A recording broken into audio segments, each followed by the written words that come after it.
السلام عليكم ورحمة الله وبركاته. أهلا بأحلى متابعين. معادنا النهاردة مع الحلقة الأخيرة من مسلسل المرأة القوية جانجنام سوان. شفنا نام لما صممت إنها تدخل مكتب المدير على أمل إنها تلاقي دليل على تجارة المخدرات، ودخلت تفتش في كل مكان، واعتمد غاني إنها بتستخدم أكتر الطرق المتطورة في التخفي ووقف استناها، لكن هي في الحقيقة كانت ملونة وشها وخلاص على كده. وأول ما حارس المدير ما شافها أخدت الكمبيوتر ونطت من الشباك وطلعت تجري، وراح غنب العربية وراها لحد ما وقفها، وكان مش مصدق ان خطتها غبية قوي كده. وقعدوا في حديقة عامة، وكانت الجدة في مكان قريب منها بتتمشى مع جون ومبسوطة جدا ومش حاسة باللي حصل، وهو ان جوزها والد اولادها لسه عايش ورجع من السفر، وبكده ما بقتش ارملة زي ما كانت فاكرة. ولو عرف انها مخطوبة هتبقى مشكلة كبيرة. واول واحدة عرفت الخبر هي هوانج، بس اهتمت بحاجة تانية وهي انها تزور هواجة بعد ما عرفت انها حاولت تأذي نام، وطلبت منها تتوب وتعيش حياة شريفة، ووقتها هتسامحها. اما نام فما راحتش معاها، لكن راحت لشغلها، وكان اوسي هناك متعصب وبيعاقب كل الحراس بعد ما عرف ان الكمبيوتر بتاعه اتسرق، وقال عليهم انهم مجموعه من الفشله. وكان الكمبيوتر في الوقت ده في قسم الشرطه، والخبراء بيدوروا فيه على اي معلومه، بس المفاجاه انهم ما لاقوش اي حاجه خالص. وده الكلام اللي بلغه غان لنام، وقالت له انها من مكانها تحاول توصل لاي معلومه. واوسي كمان كان بيدور على اي معلومه توصله للبنت اللي سرقت الكمبيوتر بتاعه، وربط بين الاحداث، وتوقع ان تسانج هي نام بنت هوانج وجايه تشتغل عنده علشان تتجسس عليه. وبعد ما هواجة فكرت في كلام هوانج، اكدت له ان تستاندنج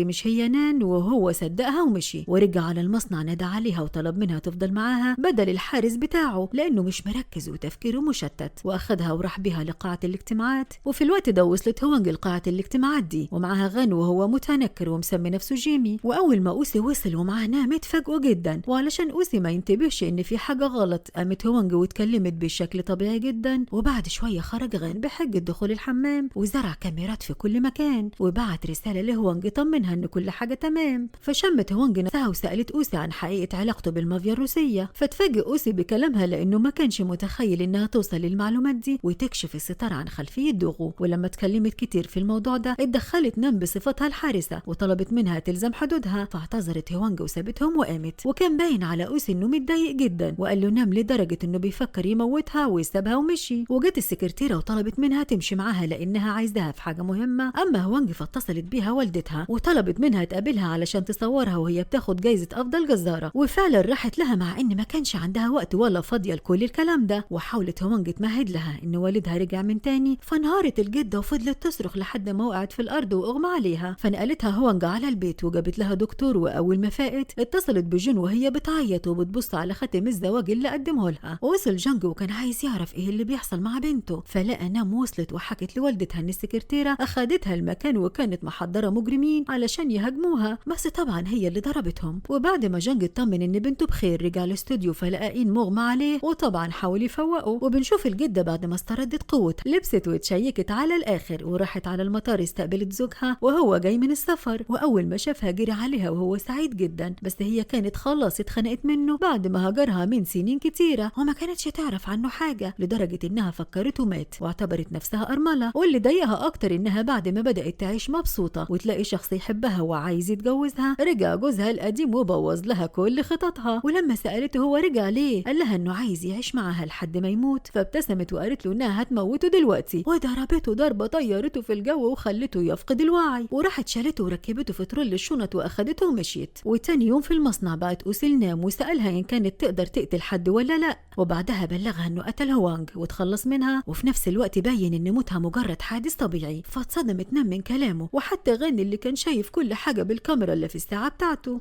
وجري على مكان الحادثه ولقى عربيه هانج مقلوبه وهي جواها وغرقانه في دمها. وكان حارس اوسي كمان هناك واتصل بيه طمنه انه عمل المطلوب منه حاليا والاسعاف بتنقلها على مستشفى ميو. فطلب منه اوسي انه يروح لها المستشفى ويتاكد ان كانت ماتت ولا لا، بس غان سبقوا على المستشفى ولقى هناك الجده ومعها زوجها علشان تعالجه من اللي عملته فيه، وما كانتش تعرف ان بنتها الوحيده بين الحياه والموت في المستشفى. ولما راحت للدكتور المسؤول علشان تعرف منه اخر تطورات حاله زوجها، عرفت منه انه محتاج عمليه، وقال لها الدكتور ان هوانج هي كمان في المستشفى. فراحت على طول على اوضتها، ولما الحراس حاولوا يمنعوها ضربتهم ودخلت لهم، وكانت هوانج حالته صعبه والشاش والقطن مغطي كل حته فيها. فانهارت الجده وفضلت تعيط جنبها وقالت لها انها هتسفرها لاي بلد لحد ما تخف. وفجاه لقت الجده تليفونها بيرن وكانت هوانج هي اللي بتتصل. فردت عليها الجدة وهي مستغربة ولقيتها هي فعلا، وقالت لها ان اللي نايمة في السرير ده هي بديلتها. وقفلت هوانج معاها الخط وبعتت رسالة لنام وطمنتها انها بخير، وقالت لها انها كانت عارفة ان اوسي هيحاول يقتلها وعلشان كده عملت حسابها ووهمته انه عمل اللي هو عايزه علشان تقدر تدور وراه براحتها. ففرحت جدا نام وراحت للمخزن تدور على اي دليل ضد اوسي علشان تقضي عليه. اما الجدة فراحت لهوانج واطمنت عليها بنفسها وحكت لها هوانج انه وهي سايقة ظهرت عربية نقل وفهمت انها عايزة تقتلها، فاتصلت بغن وقالت له رقم العربية ورمت مسامير في الطريق وخلت كاوتش العربية النقل يفرقع وقلبت عربيتها بنفسها واستخدمت لون احمر وحطته على وشها وعملت نفسها مجروحة. ونزل القاتل وطمن اوسي ان كل حاجة تمام ومشي. وراحت هوانج لوالدها بعد كده علشان تزوره وتطمن عليه، وبعتت السكرتيرة بتاعتها ايميل لاوسي بان هوانج في المستشفى بين الحياة والموت وعشان كده هيأجلوا الصفقة اللي بينهم. ولقت سونج جاي يعيط للسكرتيرة وقال لها انه عمره ما اتفق مع والدته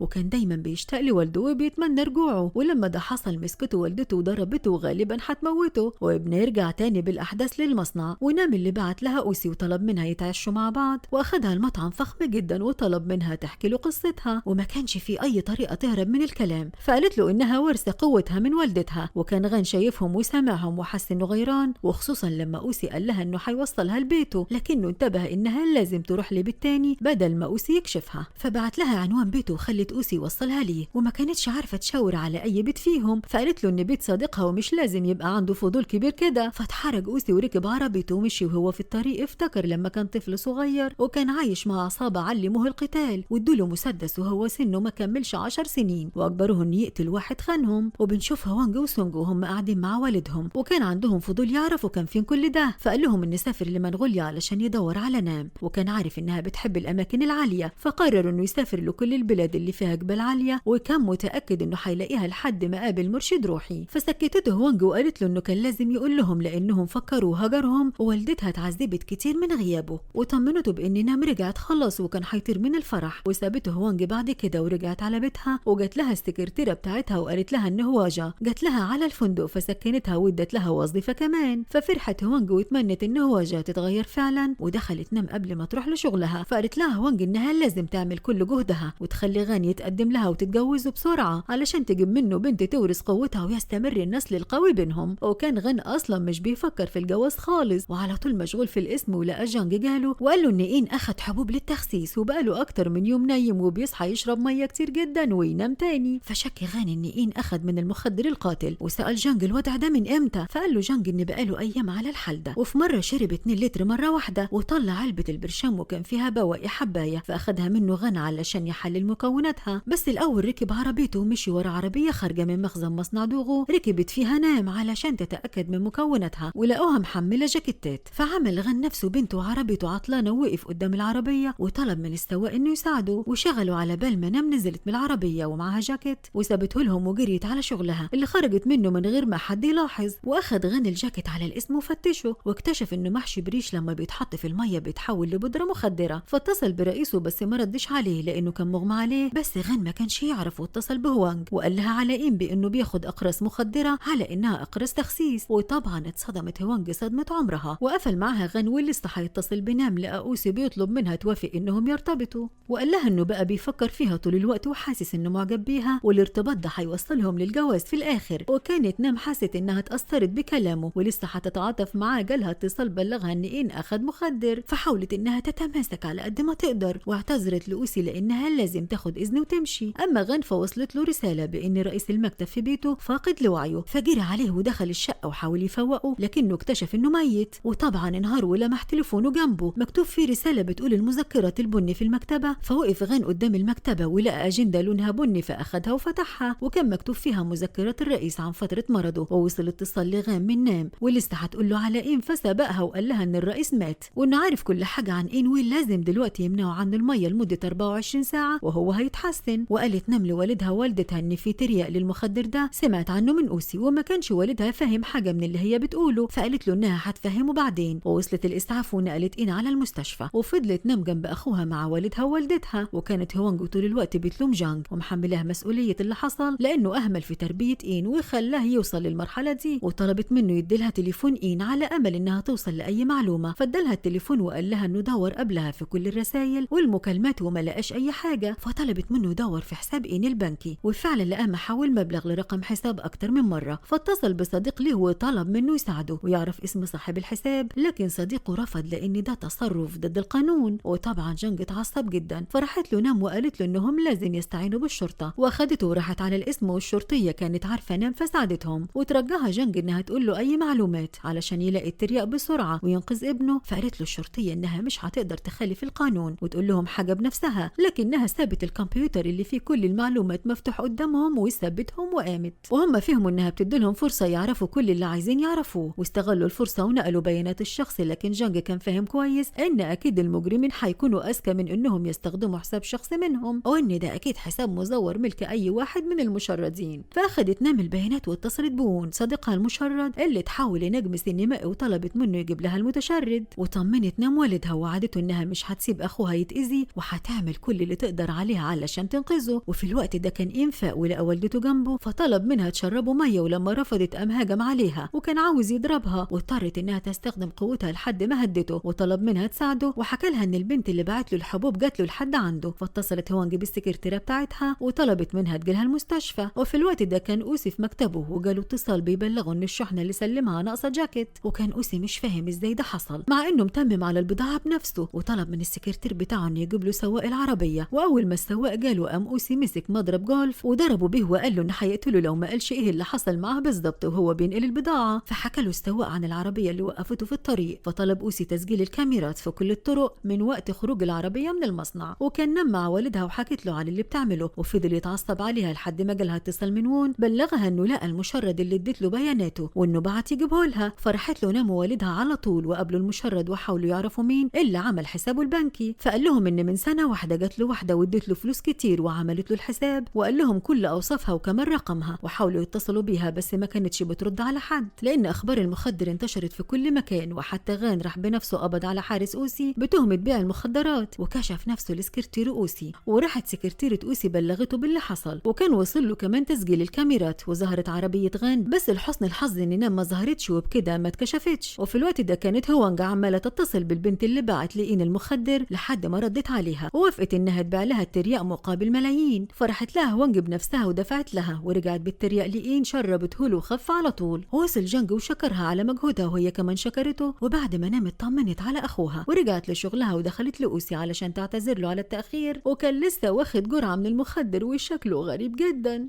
ودخلها تخاف وسألته إن كان بخير، فطلب منها ما تقربش منه وسابها وخرج، ولقى واحد مستنيه ويمسك فيه. ففهم أوسي إن بيوم هي اللي بعتاها علشان ياخد منه الترياق، ورفض يديله أي حاجة وقال له إن الترياق بتاعه هو وبس ومش هيدي منه بيوم ولا بافل. ولما الشخص ده هدده بمسدس أخده منه أوسي وقتله بيه وساب جثته مرمية في الأرض ومشي. وبنشوف هوانج وهي واقفة مع واحد من جمعية ضد المخدرات اللي انضمت ليها من فترة، قالت له إنها عرفت إن في ترياق للمخدر، فقال لها إن عضو المافيا الروسية بافل موجود في كوريا وبيتواصل مع التجار اللي هنا بجهاز شفرة متقدم جدا، وعرفوا سر بصعوبة جدا. وطلب منها تخلي بالها كويس لانهم اكيد بيراقبوها طول الوقت، وسابها ومشي. وكانت نام كل ده في مكتب اوسي وشافت عنده ازازة ترياق، فاتصلت بغانا علشان تقول له، فسبقها هو بخبر سيء جدا وهو موت الحارس اللي قبض عليه بتهمة بيع المخدرات، وبكده ما بقاش عنده شاهد. وطبعا اوسي هو اللي عمل كده، ورجع للمكتب المرة دي وكان مزاجه احسن بعد ما شرب الترياق، وقال لها ان مشاكله بتتحل واحدة ورا التانية ويفضل دلوقتي بس انه يقتل هوانج. وفعلا بعت لها ممرضة علشان تحقنها بسم، فلقت الممرضة ان اللي نايمة قدامها ومربوطة قامت وقفت وضربتها لانها طلعت شرطية، ودخلت هوانج ضربت الممرضة كمان ومسكتها من رقبتها وطلبت منها تبلغ اللي بعتنها بان هوانج لسه عايشة وما ماتتش. وكان اللي بعتها بيتغدى مع نام وبيحاول انه يبقى رومانسي ويخليها تعجب بيه لحد ما وصلته مكالمة الممرضة وعرفته بخدعة هوانج وانها كل ده كانت بتوهمهم انها مصابة. فتعصب تاني وبعت للحارس العملاق وطلب منه يراقب هوانج في كل تحركاتها، وقال لنام انه لازم يلاقي بنت هوانج لانها هتكون نقطة ضعفها، ده غير انه لازم يقتل هانج وكل عائلتها لانها خطر عليهم. وكان عنده حق في ده لان هوانج ما كانتش سهلة ابدا، وشنطة الفلوس اللي دفعتها مقابل الترياق كان فيها جهاز تتبع، فبلغت غان بمكان المجرمة وهو اتحرك على طول وقبض عليها، وبكده بقى معاه شاهد جديد. وبعدها راح اخد نام علشان يوصلها وطلب منها ما ترجعش المصنع ده تاني، ولما قالت له ان ده واجبها ولازم تبقى موجود موجودة علشان تحمي عيلتها، قال لها إنها كده بتضرهم مش بتنفعهم ولازم تسمع كلامه وتبعد عن أوسي فورا. وهي فهمت إنه غيران عليها وده حاجة فرحتها جدا، فسكت وغير الكلام. ووالدتها هوانج كانت بدأت في إجراءات الحماية للكل، فطلبت من السكرتيرة بتاعتها إنها تبقى حريصة جدا، وبعتت حراسة كتيرة لجانج وآين، وطلبت منهم يقفلوا الاستوديو وما يتعاملوش مع حد غريب، وبعتت أكل كتير لآين علشان ما يخرجش خالص. وبنشوف غان بعد ما وصل نام راح حقق مع المجرمة، وكان مبلغ النائب العام بكل القضية ومقدم له ملف كامل عنها، وما صدقش أبدا المعلومات الموجودة وإنه أوسي متورد بالشكل ده، فاتصل به وقال له على القضية. وأوسي قال له إنه جاي له المكتب على طول، وهو خارج لقى الحارس العملاق بيقول له إنهم عرفوا كل عائلة هوانج ما عدا بنتها. فأخدوا أوسي وراحوا على مكتب النائب العام ودخلوا على طول. وأول ما النائب العام شافه سألوا إن كان من المافيا الروسية وبيبيع مخدرات، والغريب إنه أوسي ما أنكرش واعترف له بكل حاجة. فتعصب عليه النائب العام على عكس أوسي اللي كان بيتعامل ببرود غريب، واللي من ضمنه إنه كان بيتعاطى المخدرات وهدده إنه ممكن يبلغ عنه، وقرب منه لكم ووقعه في الأرض وقال له إنه بيعرف حاجات أكتر بكتير زي إنه بيخون مراته وبنته بتدرس بمنحة حكومية مش من حقها، والحاجات دي كلها لو وصلت المسؤولين هيبقى عقابه كبير عندهم. وغان ما كانش يعرف حاجة لأنه كان لسه في التحقيق، وعرض على المجرمة إنها تقول له كل أسماء الموزعين والعملاء وهو هيفرج عنها، وسابها تفكر وخرج قعد على مكتبه. فبعتت له رسالة إنها محضرة له وجبة هيحبها جدا، ولما زمايله سمعوه بيتكلم عن أكل صمموا إنهم يروحوا معاه، وسابتهم هي وراحت لأوسي لأنه بعت لها عايزها، وأخدها وخرجوا تمشوا لحد ما وصل له خبر من واحد من رجالته إنه خطف سكرتيرة هوانج، فوصل نام ومشي. وكانت هوانج عاملة برنامج إخباري وخلت السكرتيرة هي المذيعة، والبرنامج بيذيع أخبار المخدرات والأضرار اللي بتعملها. وكان ميعاد البث قرب ووقفت هوانج مستنياها، ولما لاحظت إنها اتأخرت اتصلت بيها كتير بس ما كانتش بترد، وبعد شوية بعتت لها رسالة بإنها تعبانة ومش قادرة تيجي. فاتضايقت هوانج منها وقالت عليها إنها مهملة وما كانتش تعرف إنها مخطوفة، واللي خطفها هو اللي بعت لها الرسالة من تليفونها. وأول ما السكرتيرة فاقت لقيت ورقة فيها رقم جنبها، اتصلت بيه وده كان رقم أوسي، ورد عليها وقال لها إن الأفضل ليها تسمع كلامه وإلا حيقتلها. واللي زي حلقة الأخبار شخص تاني غيرها، والحلقة دي كان مطلع فيها الجاكيت ويطلع الريش، وأثبت قدام الكل إنه بيتحول لمخدر. ولما الشرطة شافت الحلقة لم رئيس المباحث غان إنه طلع الجاكيت للإعلام، وكان متأكد إنه هو اللي وصله لوانج. وقتها سألوا غان هو زعلان علشان عمل غلط ولا علشان القضية بدأت تشغل الرأي العام، وفي الآخر قال له بمنتهى التحدي إنه مش هيتراجع عن اللي بيعمله مهما كلفه الأمر، وسابه وخرج من مكتبه. واتصلت هوانج بنام وهي فرحانة لأن الخبر انتشر في كل مكان، ولما بصت نام على المشاهدات قالت ان الخطه ماشيه زي ما هم مخططين لها بالظبط، وراحت بعدها على المصنع على طول. وكان أوسي متضايق جدا وعمل اجتماع طارئ لكل اعضاء مجلس الاداره، وطلب منهم يرفعوا قضايا على القناه الاخباريه ويعملوا بلاغات عليهم على الانترنت.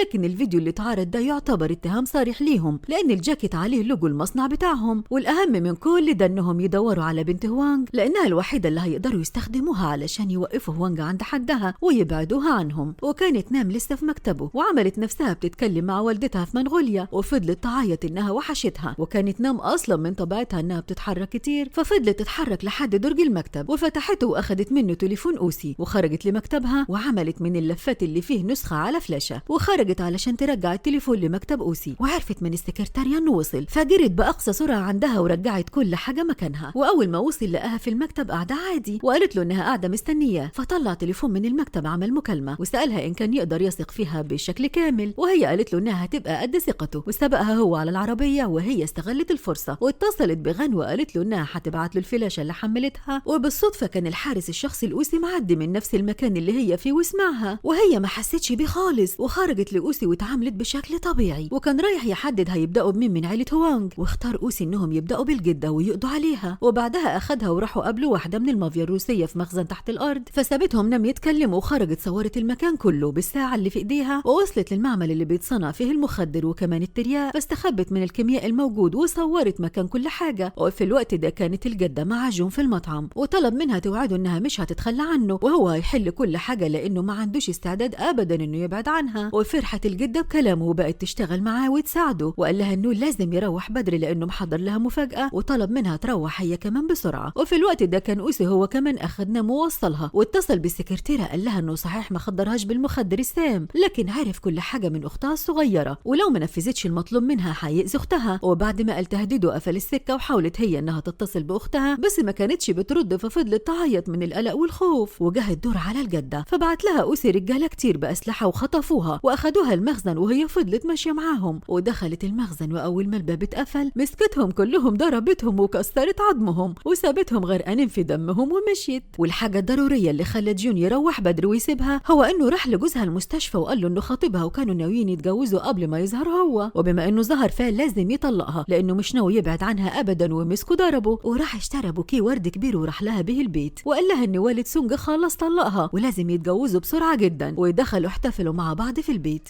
أما أوسي فبعت رسالة لنام سألها بتعمل إيه، فصورت له نفسها وهي بتاكل فراخ، وكانت فعلا بتاكل مع أخوها في الاستوديو عند والدها. وقال لها إن نام شخص كويس جدا ومش لازم تخسره. فاستغربت نام من كلامه، فقال لها إن الوقت اللي قضاه في المستشفى كان غان كل يوم بيتصل بيه، وحتى بعد ما خرج برضه بقى يطمن عليه. فاتحرجت نام من كلامه وسابته وقامت تدور على والدها. وفي الوقت ده كان أوسي عارف إن بنت هوانج اللي بيدور عليها بتساعد عائلة العامل اللي مات منتحر في المصنع، فطلب منه يجيبه له بسرعة. وفعلا جاله الولد وسأله عن نام، وكان لسه هيوروا له صورتها اللي على تليفونه. جاله اتصال من واحد في استوديو برنامج الأخبار ويبعت له ملف الأخبار اللي هيتذاع. وحضرت سكرتيرة هوانج النشرة دي وكان باين عليها القلق والتوتر، ففهمت هوانج إن في حاجة غلط. والغلط في الموضوع زاد أكتر لما أوسي مسك تليفون الولد علشان ياخد منه رقم نام، وبمجرد ما كتبه على تليفونه ظهر له اسم سانتينج، وتأكد أكتر وطلع صورتها وراها للولد، فأكد له الولد إنها فعلا نام. وطبعا دي كانت صدمة كبيرة جدا بالنسبة له، وقعد على مكتبه وكان هيتجنن وصرخ بعلو صوته باسم نام، وكان ناولها على نية سودا. وفي الوقت ده كان تصوير نشرة الأخبار بدأ، ولاحظت هوانج إن السكرتيرة متغيرة، فندهت عليها وأخدتها بعيد عن الكل واتكلمت معاها على انفراد وسألتها إيه اللي بيحصل. فانهارت السكرتيرة من العياط وما قدرتش تخبي عنها أي حاجة، وحكت لها عن عملية الخطف اللي تعرضت لها، وإن أوسي بيهددها بأختها الصغيرة وهي خايفة جدا عليها. فاعتذرت لها هوانج إنها عرضتها لموقف زي ده، ومسكت تليفونها واتصلت بناس تبعها أخدوا أخت السكرتيرة عندهم، ووعدتها هوانج إن مفيش أي حاجة وحشة هتحصل لأختها وإنها بقت خلاص في أمان. وراح كمان غان وزمايله الضباط للجدة، فلقوا هناك جون استقبلهم وقدم لهم الشاي وقال لهم إن سونج ووالده في المستشفى منهارين، واضطرت الجدة إنها تروح معاهم. فجاء سكرتيرة هوانج وقال لهم إن السيدة هوانج طلبت منه إنه ياخدهم لأوضة فيها خزنة تحت الأرض،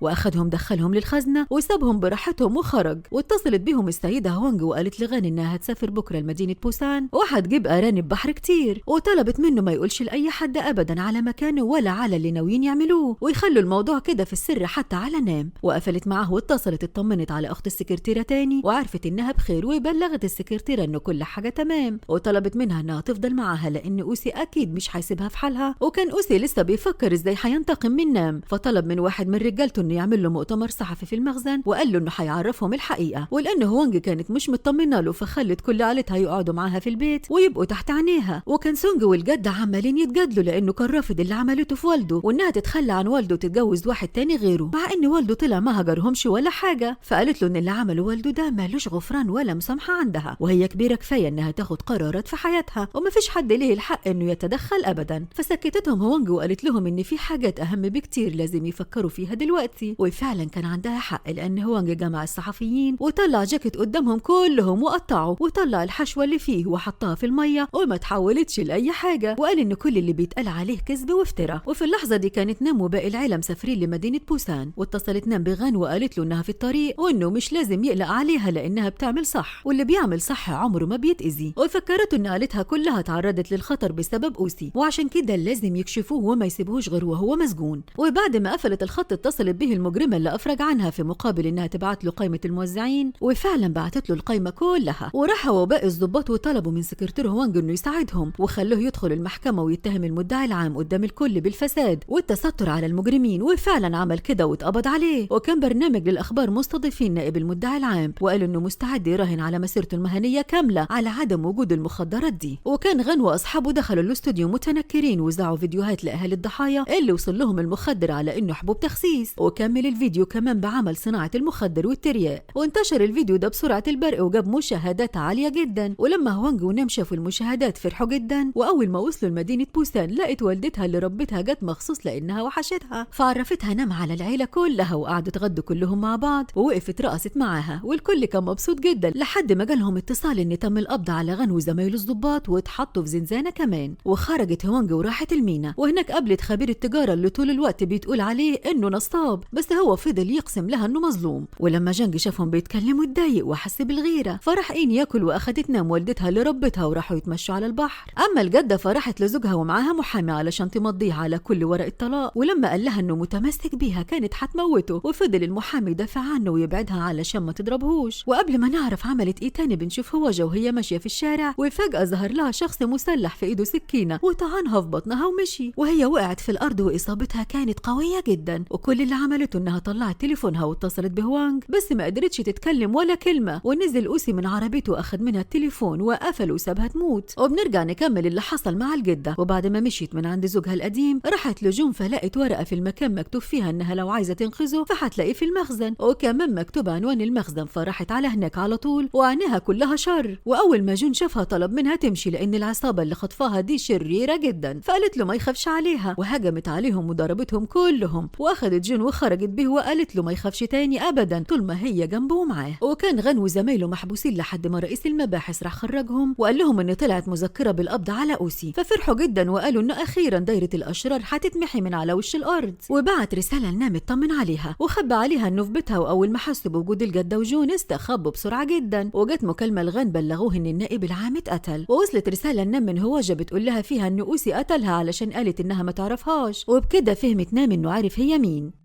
ولما مسك منها التليفون قال لها ان هي اللي عليها الدور، وكان هو برضو اللي قتل نائب المدعي العام. وراح غنى على مكان الحادثه. اما هوانج فعملت جنازه كبيره لهواجة اللي بتعتبرها بنتها، وحضر الجنازه جانج وقالوا انه ظلمها كتير وكان ضدها وضد انهم يساعدوها، بس هو دلوقتي ندمان بعد ما عرف انها رفضت تقول له اوسي على نام وحمتها. فقالت له هوانج ان مش لازم نحكم على حد من ماضيه، وان كل انسان من حقه ياخد فرصه تانية يصلح فيها اخطائه. وحس جانج ان الكلام ده سهل عليه كتير، وسالها ان كان هو كمان يستاهل فرصه تانية ولا خلاص هي ارتبطت برجل اعمال. واستغربت هوانج من كلامه وقالت له ان ده شخص نصاب وجرايمه كتيره، وهي بتحاول تكشفه على حقيقته. وقالت له ان اللي هي بتعمله ده خطير وممكن تموت في اي وقت، ولسه هتوصيه على الولاده اتعصب عليها. وقال لها ان موتها هيدمره ومش هيستحمل فراقها ابدا. فسابته ودخلت لنام، ولقيتها واقفه وبتستعد انها تخرج. وقالت لها ان اوسي دلوقتي عارف هي مين، وبكده يبقى لازم تواجهه وتخلص الموضوع. فوصتها والدتها انها تاخد بالها من نفسها، وغيرت نام لبس الجنازه وراحت لغن وقالت له على كل حاجه. واتصلت بعد كده بأوسي وسألته ليه بيقتل الناس بدل ما يطاردها هي. فسألها إن كانت اتعمدت الكذب عليه ولا ما كانتش لسه تعرف إنها بنت هوانج وقت ما اشتغلت عنده. فقالت له إنها اتعمدت تخدعه ومش هتسيبه غير وهو في السجن، ولو عنده شجاعة يواجهها هي. وقالت له إنه جبان، فقفل الخط في وشها وده خلاها تتعصب أكتر. فهدها غن وتتبع مكان التليفون بتاعه لحد ما عرف مكانه، وسمعوا كمان آخر مكالمة ليه، وكانت من شخص اسمه نوش. وأوسي ما ادالوش فرصة إنه يقول أي حاجة، وقال له إنه مش هيسمح لحد إنه يتحكم فيه تاني ولا هيموت وهو خدام عند حد وخصوصا بافل. وخرجت نام بعدها وراح معها غام، بس ما عرفوش يوصلوا له. وكان اوسي بيموت اعضاء المافيا ومنهم بيوم وغيره، وده اللي عرفته هوانج من عضو المنظمه. وعرفها كمان انه لقى صوره لبريد، ودي عندها قوه خارقه زي هانج بس بتحب تساعد الشر. وفعلا كانت بتاخد الفلوس من اوسي وتديها للمستثمر عدو هوانج علشان يغسل الاموال. وكان اوسي لسه بيطلب من رجالته انهم يراقبوا كل عائله هوانج علشان ينتقم منهم. واخيرا قدرت الشرطه تحدد مكانه اول ما فتح تليفونه وعمل منه مكالمه. والمافيا الروسيه هم كمان كانوا بيدوروا عليه علشان ينتقموا منه بعد كل اللي قتلهم، وكانوا كل ما يحددوا له مكان بيغيروا. ففكرت نام انها تخطف الكيميائي وتجيبوا الاسم علشان يستجوبوه، وخصوصا انهم سمعوا اخر مكالمه لاوسي كان بيبلغ فيها المافيا الروسيه مكانه علشان يكمل المسيره ويصنع لهم اللي هم عايزينه. وقالت نام انها هتخرج وتدور على اوسي بنفسها لان ده قدرها. فخرج غان وراها وخلاها توعده انها هترجع له تاني، وراحت على المصنع ودورت على اي حاجه ممكن تساعدها. وكتبت رساله لاوسي بلغته ان الكيميائي في مصنع دوغو مستنيه، ويفهم اوسي ان نام هي اللي بعت الرساله. وبعت لها عنوان وقال لها ان والدتها من منغوليا معاه، ولو الشرطه شافت العنوان اللي بعته لها او عرفت عنه حاجه فهيقتلها. وقال لها غان انه هيروح معاها، بس هي رفضت لانها كانت خايفه على والدتها. بس غان تتبع مكانها من الساعه وراح لها، واصحابه رفضوا انهم يسيبوه لوحده وخرجوا هم كمان وراه. ولما نام وصلت لقت قنبله وهددها اوسي انها لو ما سمعتش كلامه هيفجر المكان ووالدتها هتموت، واجبرها انها تاخد المخدر. وكانت ازازه الميه فوق حساس القنبله، يعني لو شربت منها هتموت، ولو ما شربتش خلال ساعة برضه هتموت. وحاولت انها تقاوم بس اغمى عليها. وفي الوقت ده كانت هوانج مع النصاب واعترف لها انه تبع اوسي، وورى لها صورة نام وهي بتموت، فبلغت غان علشان يساعدها لان هي ما كانتش قادرة تتحرك، لان اي واحدة منهم بتتأذي الباقيين بيتأثروا. ولما الجدة عرفت انهم في خطر قررت انها تستخدم اقصى قوة وتبعتها لهم فيقوا. وودعت جول لانها ممكن تموت، وفعلا نجحت وقامت نام وفاقت. وقامت شالت باب المكان اللي كانت فيه ولقت اوسي لسه ما ماتش، وهو اول ما شافها رجع لها وخنقها ومسك حديدة حدفها بها، بس هي مسكتها وطعنته بها، والمفاجأة انه ما تأثرش خالص. ولقى غان جه من وراه وهدده بمسدس، فحدف اوسي الحديدة فجأة على نام، والمرة دي اتصابت وجري عليها غان يساعدها وقال لها انه هيجيب لها الترياق. فقالت له ان في حاجة اهم، لان والدتها المنغولية ركبت طيارة معاها قنبلة، فاتصل غان بالمسؤولين وراحوا فتشوا الطيارة وخرجوا القنبلة وعطلوها. واخد هو نام نقلها على المستشفى، وكانت حالته صعبة جدا. والجدة كمان اخدها جون على المستشفى، وكانت بين الحياة والموت وقلبها واقف اكتر من الاول. ووصلت هوانج وهي مش قادرة، وكان غان وصل بالترياق وشربه النام. وجريت هوانج على اوضة والدتها ومسكت ايديها وفضلت تعيط وتعتذر لها، ولقيتها فاقت وبتكلمها. وفي الوقت ده كانت الشرطة قبضت على كل مساعدين اوسي، ووصلت المافيا وكانوا باعتين له اعز صديق وهو صديق الطفولة اللي كان اوسي فاكره انه مات، وكان لسه هيقتلوا وفكروا اوسي بكل ذكرياتهم. فاداله صديقه المسدس ومشي. ولما الشرطة وصلت سلطوا اسلحتهم كلهم عليه، بس هو حط المسدس على راسه وقال لهم انه لازم يموت بكرامة. ومع انه كان مجرم، بس نام ما قدرتش تمسك دموعها لما مات. وللاسف المشكلة لسه ما اتحلتش، لان الشرطة ما كانتش لسه وصلت للترياق. فقرروا انهم يعملوا صفقة مع سكرتيرة اوسي اللي قبضوا عليها، وفعلا عرفتهم المكان اللي متخزن فيه الترياق. وحطت نام والظباط خطة واخدت كل كميات الترياق واستأذنت هانج الشرطة، ودخلت استجوبت الكيميائي وهددته لحد ما اخدت منه سر التركيبة. واجتمعت مع والدتها ونام وفطروا مع بعض وكانوا مبسوطين جدا. وتوعدت هوانج لكل المجرمين انهم مش هيفلتوا من ايديها ابدا. وراحت بعد كده حضرت احتفالية الشرطة اللي ترقى فيها غان وكل الظباط اصحابه، وعينوا نام كمان ظابط معاهم، وفازت بوسام الشرف وكرموها على كل مجهودها. واجتمعت العيلة كلها على السفرة، وحتى والد سونج كان معاهم، وقالوا انه ما بقاش زعلان من اللي الجدة عملته معاه لانه حب حياة العزوبية اكتر. وطلب جانج من هوانج انهم يرجعوا لبعض، وقال لها انه ما بقاش عايز يعيش لوحده تاني. وخطب غان هو كمان نام، وقرروا انهم يعيشوا مع بعض للابد. وكانت فرحتها ما تتقدرش لدرجة انها شلته وجريت بيه في الشارع. ولما اخد اهله عند اهلها للخطوبة كانت والدته مش عاجبها نام وبتتكلم معاها بتكبر، لحد ما هوانج قالت انها هتقدم لهم هدايا كتيرة جدا، وفرحت ووافقت على الجواز. وكانت طلبت بتسريع الجوازة، وقعد الكل وفرحان وسعيد. وما بعدتش هوانج عن سعيها للحق والعدالة وانها تقضي على المجرمين والفاسدين. ونام كمان والكل كان مرحب بها في الاسم. ولما خرجت في اول دورية ليها راح لها غان ولقاها بترمي المجرمين من الشباك، فلحقهم من ايديها وكانت فرحانة جدا انها بتقبض على المجرمين. وقفت قالت بعلو صوتها نام جنجسون القوية، ودي كانت النهاية والسلام.